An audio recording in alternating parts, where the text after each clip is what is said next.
প্রিয় ভিউয়ার্স, আসসালামু আলাইকুম। স্বাগত জানাই জামিল হোসেন ইউটিউব চ্যানেলের পক্ষ থেকে। যারা আমার চ্যানেলটি সাবস্ক্রাইব করেছেন তাদের প্রতি ধন্যবাদ। যারা এখনও সাবস্ক্রাইব করেননি চ্যানেলটি সাবস্ক্রাইব করে রাখবেন। আজকের ভিডিওতে দেখতে পারবেন কিভাবে পরাবৃত্ত আকৃতির জমি পরিমাপ করতে হয়। তো চলুন শুরু করা যাক। এই পরাবৃত্ত আকৃতির জমি এ বাহু রয়েছে 98 ফিট, এ বাহু রয়েছে 50 ফিট। এই বাহুকে ধরেছি বড় অক্ষ, এর উচ্চতা। এ বাহুকে ধরেছি ছোট অক্ষ। পরাবৃত্তের সূত্র হইল বড় অক্ষ গুণন ছোট অক্ষ গুণন 2/3। বড় অক্ষ 98 ফিট রয়েছে, 98 গুণন ছোট অক্ষ 50 গুণন 2/3। এগুলি ক্যালকুলেশন করলে আসে এই সংখ্যাটি 3266.এর পরে সংখ্যাটি। এটা আসলে ক্ষেত্রফল। এই ক্ষেত্রফলকে আমরা শতাংশ নিতে হলে আমাদের 435.6 দিয়ে ভাগ দিতে হবে।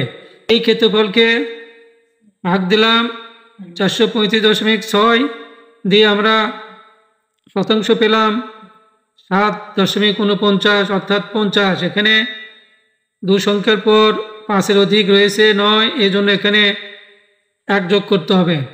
এই জন্য এখানে 7.50 ধরা যায়। তো এখানে আসলো 7.50% এই পরাবৃত্ত আকৃতির জমিটা।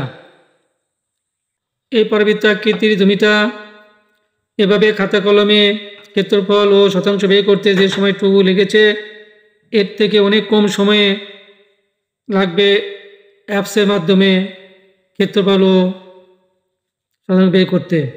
চলুন আমরা সেটা দেখি। এর জন্য যাব আমরা অ্যাপসে। এখানে এই যে দেখতে পাচ্ছেন বিডি ল্যান্ড ক্যালকুলেটর, এখানে ক্লিক করব। এখানে উপরে রয়েছে সকল সূত্রসমূহ, এখানে ক্লিক করব। এখানে এই যে পরাবৃত্ত রয়েছে এখানে ক্লিক করব। এই যে এখানে এই বাহুটা দৈর্ঘ্য লেখা আছে, এখানে এটা ধরব বড় অক্ষ, আর এই যে উচ্চতা রয়েছে এটা ধরব ছোট অক্ষ। তাহলে আমাদের দৈর্ঘ্য অর্থাৎ বড় অক্ষ রয়েছে কত? 98 ফিট। এবং উচ্চতা ছোট অক্ষ এটা রয়েছে 50 ফিট। পরিমাপে ক্লিক করব। এই যে দেখুন চলে আসছে শতাংশ এবং ক্ষেত্রফল। শতাংশ আসলো 7.50 এভাবে অল্প সময়ে অ্যাপসের মাধ্যমেও করতে পারেন। এই ছিল আজকের ভিডিও যদি ভালো লেগে থাকে লাইক কমেন্ট শেয়ার করবেন, চ্যানেলটি সাবস্ক্রাইব করবেন। ভালো থাকুন, সুস্থ থাকুন। দেখা হবে ইনশাআল্লাহ নতুন কোনো ভিডিওতে। আল্লাহ হাফেজ।